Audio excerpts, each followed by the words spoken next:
What if the werewolves of folks weren't the noble, warm-blooded warriors we remember?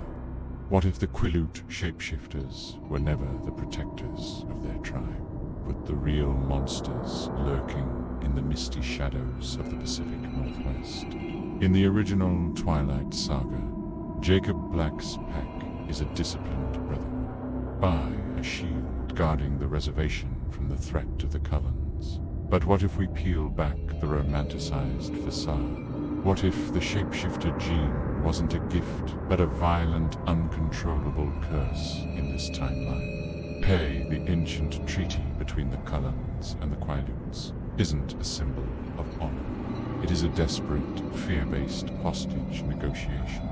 The only thin line keeping the reservation from becoming an active hunting ground.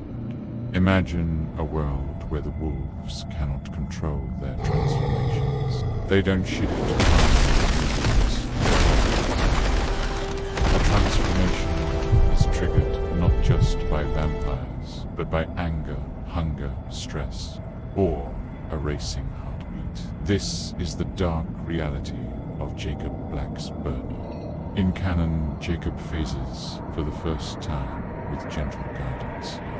His transformation is an agonizing body horror. Furious at Billy and terrified of his own changing body, Jacob's rage triggers the eruption.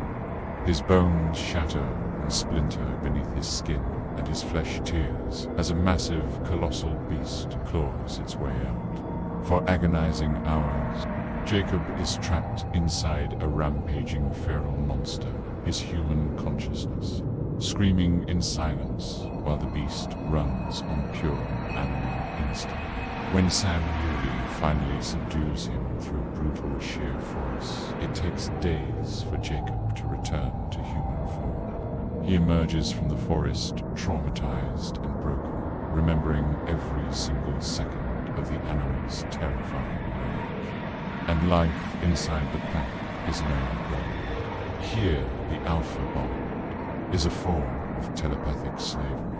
Sam Uley didn't choose to be alpha. He rules through absolute, terrifying dominance. His telepathic commands do not lead. They bypass free will entirely when Sam commands a beta's body moves without permission. Bare mind, screaming in protest while their limbs obey. Then there is Paul barely holding on to his human forms. Paul lives constantly on the razor's edge of phasing. He doesn't just dislike Bella Swan, he wants to hunt her. The smell of the vampires on her skin triggers his deep predator instincts, and only Sam's dominant leash keeps them. Paul from tearing her throat out. Young wolves like Quill and Embry try desperately to maintain their humanity, but resisting the animal's pull is exhausting. One bad day, one moment of lost focus, and someone gets hurt in canon. The reservation is safe in this dark timeline. People go missing. A tribal council member who dare challenge Sam's authority phases involuntarily and is silenced forever. A human girl who witnesses a transformation vanishes without a trace. An elder who speaks out against the pack's tyranny is found dead in the woods. Officially ruled a bear attack. The tribe lives in absolute terror, enforced by fear and silence. This is why even the Volturi fear the Quileute wolves. When Carlisle Cullen visits Volterra, he warns Aaron. These wolves are not civilized. They are feral beasts with human intelligence. They kill without hesitation or remorse. A war with them would be catastrophic. The Volturi have Jane and their powerful gifts, but a pack of massive, merciless predators moving faster than thought could overwhelm even their strongest guards. When Bella Swan befriends Jacob Black, she is not finding a protective guardian. She is playing with a dangerous predator. Jacob does protect her, but not out of nobility. He has imprinted on her in this timeline. Imprinting is not a romantic soulmate bond. It is a primal, biological chain. It is a predatory marker labeling Bella as his exclusive possession. His obsession is the only leash keeping his inner monster from seeing her as prey. When the tracker James hunts her, the wolves don't show up to save Bella out of kindness. They kill James because he is an invading predator, threatening their dominance. If the treaty didn't exist, Bella would have died on the boundary line, caught between two competing apex species. This explains Edward Cullen's real fear. His constant warnings about La Push weren't born from a petty love triangle. Edward has lived for a century.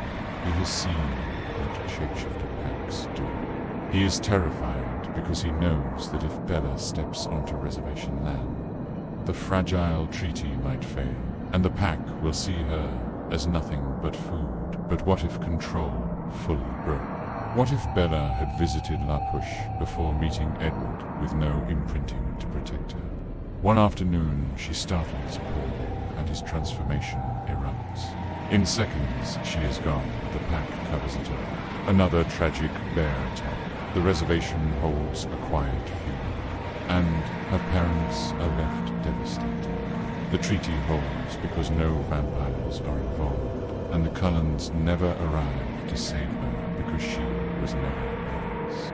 In this vacuum of power, the shadow of Victoria looms, realizing the wolves are restless, and Sam is driven by a hunger for control. Victoria approaches him. She proposes an alliance, break the treaty, and expand their hunting range.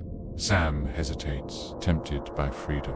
It is only the sudden, violent rebellion of a rival Alpha Quill phasing early and challenging Sam's dominance in a bloody, near-fatal duel that keeps the pack from turning on humanity. Bella eventually glimpses the horrifying truth. She is surrounded by monsters. Jacob is not her protector.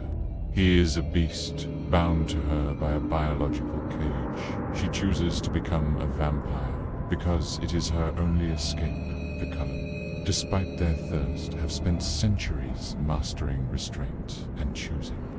Humanity, they are civilized beings with animal instincts, while the wolves are animals pretending to be civilized. When Bella finally transforms, the wolves howl in rage. They have lost territory, and they have lost their hold over her. The timeline ends not with a peaceful resolution, but with a fragile, armed standoff. The Cullens do not trust the wolves, and the wolves wait in the dark, biding their time. Bella now walks between two predator species, safe only because she became what the wolves feared most. A vampire, the real horror of force, was never the Cullens. It was what La Push would become if the leash ever broke.